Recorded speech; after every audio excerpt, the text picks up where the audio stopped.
যার কাছে বিক্রি করলেন উনি ঢাকার হোক অথবা ঢাকার বাইরের হোক, আপনার কাজ আপনাকে করতে হবে, অর্থাৎ টাকা ক্যাশ মেমো দিতে হবে, কার্বন কপি আপনার কাছে রাখতে হবে। আপনি এটি রেখেছেন কিনা, হ্যাঁ না বলেন? আমার কার্বন কপি হচ্ছে আমরা খাতায় উঠে খাতার থেকে আমরা এক কপি পাইকারে দিয়ে দিই। কার্বন কপি আছে আপনার কাছে? রানিং নাই। নেই?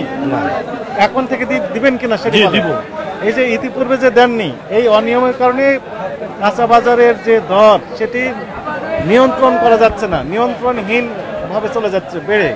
আপনি বিক্রি করছেন 32 টাকা, 33, 34, এই একই বেগুন বিক্রি হচ্ছে সর্বোচ্চ 100 টাকা, 120 টাকা পর্যন্ত।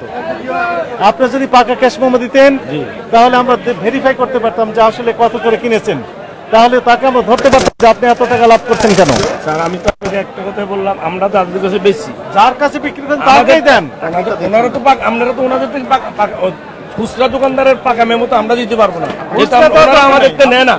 আরে বাবা, খুচরা দোকানের কথা বলা হয়, সিম্পল কথা আপনি বুঝেন না কেন? বলেন, তাকেই তো দেন না। যার কাছে বিক্রি তাকে দিচ্ছেন না কেন? আমাদের তো তারা নিচ্ছে, তো তাহলে আমাদের কোথায় নিচ্ছে? একটা দেখান, আপনি একটা কপি দেখান কার্বন কপি। আমি তো আপনাকে বলিনি কার্বন ব্যবহার করতে, কার্বন রাখেন, আমরা কার্বন ব্যবহার করিনি তো স্যার। এটা এক পিস মাল নিছে, এটাই তো নিয়ম। ঠিক আছে, এটা এক বস্তা করে বিক্রি করছেন, যাকে দিচ্ছেন আপনি কার্বন কপি আপনার কাছে থাকবে, মূল কপি দিয়ে দিবেন। জি জি, রেটটা আপনি বেশি নিয়েছেন এটি আমি বলছি না, কিন্তু আপনি এই যে টাকা ক্যাশ মেমো না দেওয়ার কারণে এই খুচরা বিক্রেতা নিয়ন্ত্রণহীনভাবে দাম বাড়িয়ে দিচ্ছে। জি, হতে পারে। আপনি যদি সহযোগিতা করেন সরকারকে তাহলে সহযোগিতা করবো, স্টেবলে চলে আসে, তাই না? 100 বার আসবে। তাহলে এখন থেকে দিবেন? জি দিব, এখন থেকে দিবেন, আজকে থেকে দিব। আজকে থেকে দিবেন। এই কপি এটাতে কার্বন কপি লাগাইলো। কার্বন কপি আছে আপনার কাছে? কোথায় গেলেন? ওই যে কার্বনের ইয়ে নিয়ে আসো, আইনা এটা আজকে এটাই চালাও, এটার উপরে ডবল কপি চালান। আপনি 32, 33, 34 অলরাইট, আমরা বেশি বলছি এটি না, কিন্তু আপনি অনিয়ম করছেন। এই অনিয়মের কারণে ইফেক্টটা পড়ছে খুচরা বাজারে। খুচরা বাজারে যখন ইফেক্ট পড়ছে তখন ভোক্তাদের পকেট থেকে অতিরিক্ত টাকা চলে যাচ্ছে। নিশ্চয় আপনি যে অনিয়ম করছেন, এই কত দিবেন? হ্যাঁ, এটা দিব, আমরা নিয়ে নিয়েছি। আপনার ব্যবসা কতদিন ধরে করেন? আপনার বয়স কতদিন ব্যবসার? তাহলে উনি কি আছেন, ইচ্ছা করে করেন আপনি? সাইফুল ইসলাম, লেখেন, এটা লেখেন, ওই যে ক্যাশ মেমো দিচ্ছেন না, একদম পরিষ্কার। সাহেব, আপনি কি বুঝতে পেরেছেন?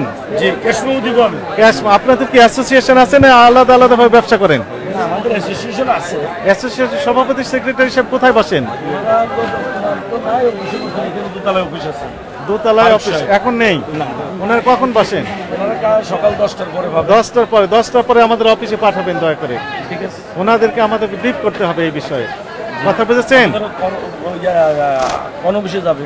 ভোক্তা অধিদপ্তরে, টিসিবি। ঠিক আছে, ফারুক সাহেব দিচ্ছি, হ্যাঁ, ওনাকে পাঠিয়ে দিবেন। ঠিক আছে। আর আপনি যেহেতু অপরাধ ইতিমধ্যে বহু বছর যাবত করে আসছেন, যেহেতু ইন্ট্রোডিউসই করেননি পাকা ক্যাশ মেমো, এই অপরাধে আপনাকে সতর্কতামূলকভাবে 5000 টাকা জরিমানা আরোপ করা হলো।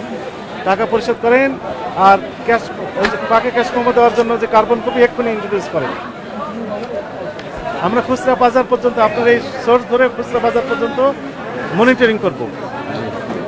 কোথা থেকে নিয়ে আসছেন, কি রেটে নিয়ে আসছেন, উনি কি রেটে বিক্রি করছেন, এই কার্যক্রমগুলো আমরা নিবিড়ভাবে পর্যালোচনা করব মনিটরিং এর মাধ্যমে। ঠিক আছে, এই জন্য আপনাদের সহযোগিতা প্রয়োজন। শুধু আপনার একাই না, সকলের সহযোগিতা দরকার এখানে যারা আছেন। যেমন আমার মুখ এক এক মাল, এক একজন এক এক মুখের মাল বেচে। হ্যাঁ, হতে পারে, ঠিক এক দামে। আমি যে আজকে আমি 34, 33 বেচছি, আরেকজন তো বেশি বেচতে পারে। আমি আরেকজনের টাই কথা বলতে পারবো না, আরেকজন অন্য দামে বেচছে, কি দাম বেচে সেটা তো আমি বলতে পারবো না। আপনি রেট বেশি নিয়েছে এটা আমরা বলছি না, আইটেমের নাম লিখে দিবেন, পণ্যের নাম লেখা না তো। হ্যাঁ, আরেকটা বিষয় হচ্ছে স্পষ্ট ভাষায় লিখে দিবেন কি বিক্রি করলেন, বেগুন বিক্রি করলেন না করলা বিক্রি করলেন না ওই যে আপনার ঝিঙ্গা বিক্রি করলেন না বরবটি বিক্রি করছেন, স্পষ্ট লিখে দিবেন। জি স্যার, কি পরিমাণ বিক্রি করলেন, কি রেটে বিক্রি করলেন। আচ্ছা, যেটা এই বছর তো আমাদের কাছে, আর এটা গতবার আমাদের গত 2 বছর 3-4 বছর তো আমাদের কাছে আসেনি ভোক্তা অধিদপ্তর, আমাদের তো এই রিপোর্টটা নেয় নেই, নিলে তো আমরা সতর্ক হয়ে যেতাম। কাঁচামরিচের দাম বেড়ে যায় মাঝে মধ্যে, এই কারণে ওইখানে আমাদের যেতে হয়। আমাদের কাছে তো আসেনি এই পর্যন্ত, আমাদের কাছে আসেনি। আর পাইকারও এইভাবে চিলিপ না, আমরা এটা দিই। 5 পর্যন্ত আমরা ঘুরে ঘুরে যেতাম, এখানে আসতাম না, আমাদের কাছে আসেননি আপনারা, আসলে আমরা তো আমরা দিতাম। আমাদের তো পাইকার নেয় না, যেমন একটা যদি কেউ 1 বস্তা নেয় নিজে হিসাব করে টাকা দিয়ে যায়। এই যে সবার কাছে আমরা তো যেতে পারবো না।